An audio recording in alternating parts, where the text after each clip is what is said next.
নমস্কার, সকলে কেমন আছেন?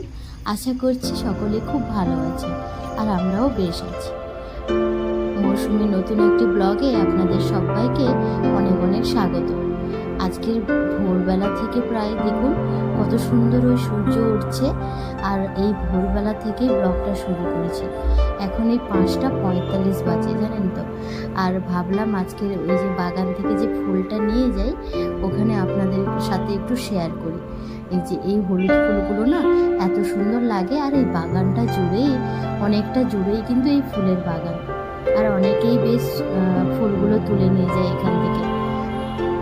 আর আমি সকালে এই যে ফুলগুলো তুলি, ধোয়া জামা কাপড়গুলো পরে আসি, চেঞ্জ করে আসি, তার থেকেই ফুলগুলো তুলে নিয়ে আসি। আর এইদিকে কিন্তু সকালে এই যে আমার কাজগুলো শেষ করে, যে কাজগুলো থাকে টুকিটাকি, ওইগুলো কাজগুলো শেষ করে এই যে পুজো দিয়ে নিয়েছি। এই পুজোটা সকাল সকাল যদি দিয়ে নিই না, এত ভালো লাগে, মনটা সারাদিনও খুব ভালো যায়। আর বেশ ভালো করে এখন সাজিয়ে কিন্তু ঠাকুরকে আমি ফুল দিতে পারি।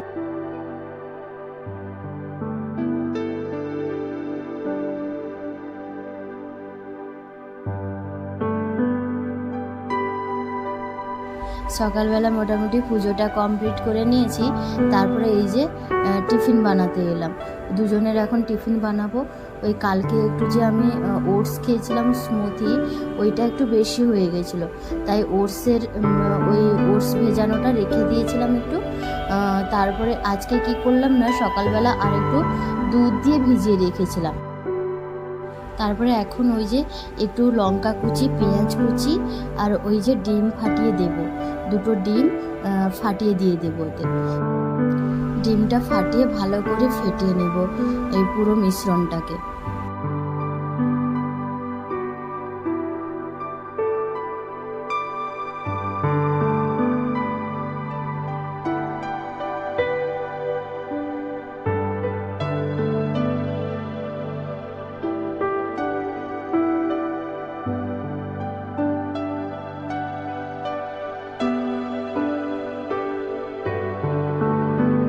এই যে ওটসের চিলাটা এখন ওই একটু বাটার দিয়ে বসিয়ে দিয়েছি, একটু ঢাকা দিয়ে দিলে না ভালো করে হবে।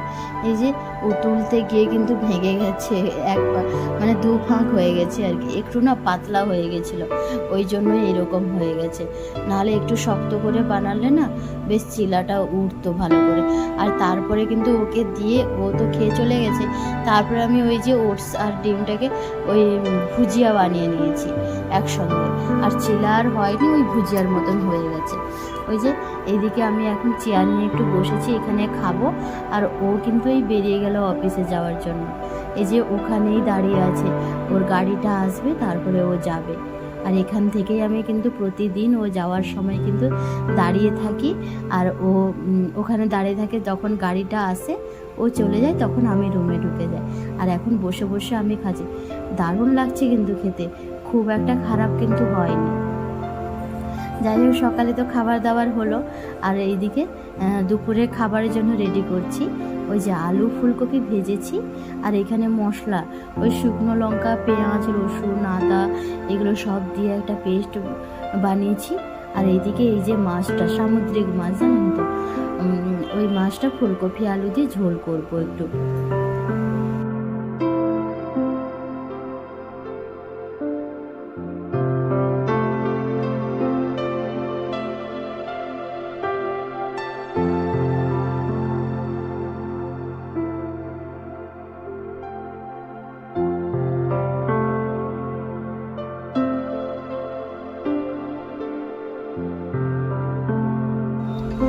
তেল গরম হয়ে যেতে মশলাগুলো দিয়ে কষিয়ে নিয়েছি। এবার ফুলকপি আলুটা দিয়ে দিই, দাঁড়ান।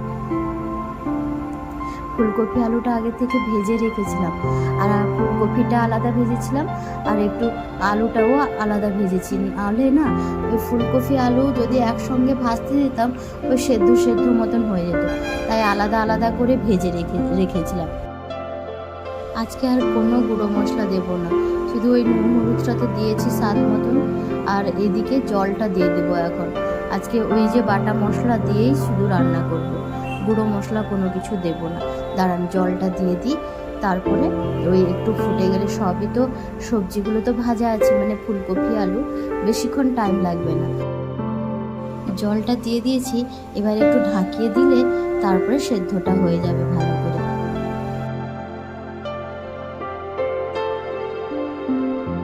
এই মাছটার সাথে না ফুলকপি আলু দিয়ে ঝোল করলে বেশ ভালো লাগে খেতে। আর এই সব মাছ কিন্তু খুব একটা কিন্তু পাওয়া যায় না, ওই ফার্স্ট টাইম এখানে দেখলাম, জানেন তো। এইগুলো কিন্তু আমাদের ওইদিকে কিন্তু রোজকারের বাজারে কিন্তু পাওয়া যায় প্রতিদিন। এই মাছগুলো কিন্তু টেস্ট হয় ভালো।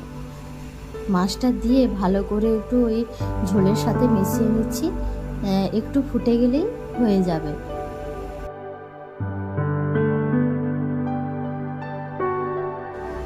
দাঁড়ান, ঝোলে একটু গরম মশলার গুঁড়ো দিয়ে দিই, আরও বেশি ভালো লাগবে।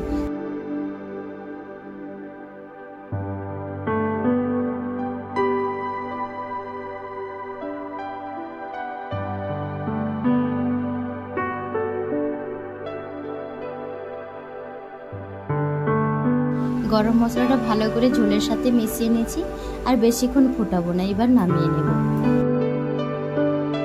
এই যে আমার রান্না বান্না কিন্তু কমপ্লিট হয়ে গেছে। এদিকে ফুলকপি আলু আর মাছ দিয়ে ঝোল করেছি, বেশ ভালো লাগছে না কালারটা দেখতে। আর এইদিকে ভাতটা ফুটছে, ভাতটা এখনো হতে টাইম লাগবে। এই যে খাবারটা বেড়ে নিচ্ছি এখন, একটু শশা কুচি করেছি, আর ওই যে ভাত আর গরম গরম ওই মাছের ঝোল, আলু ফুলকপি দিয়ে মাছের ঝোল।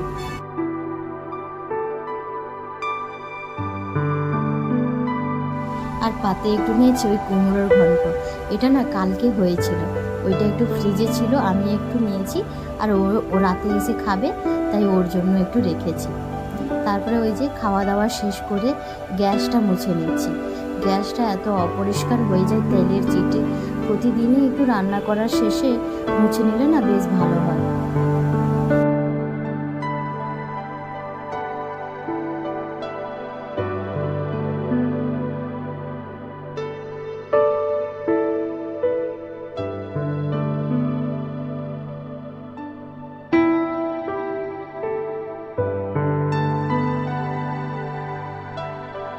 আজকের ভিডিওটা এই পর্যন্ত, দেখা হবে পরের একটি নতুন ভিডিওতে। ভালো থাকবেন, সুস্থ থাকবেন সকলে, আর নিজেদের খেয়াল রাখবেন। আর ব্লগটা কেমন লাগলো অবশ্যই কিন্তু কমেন্টে জানাবেন।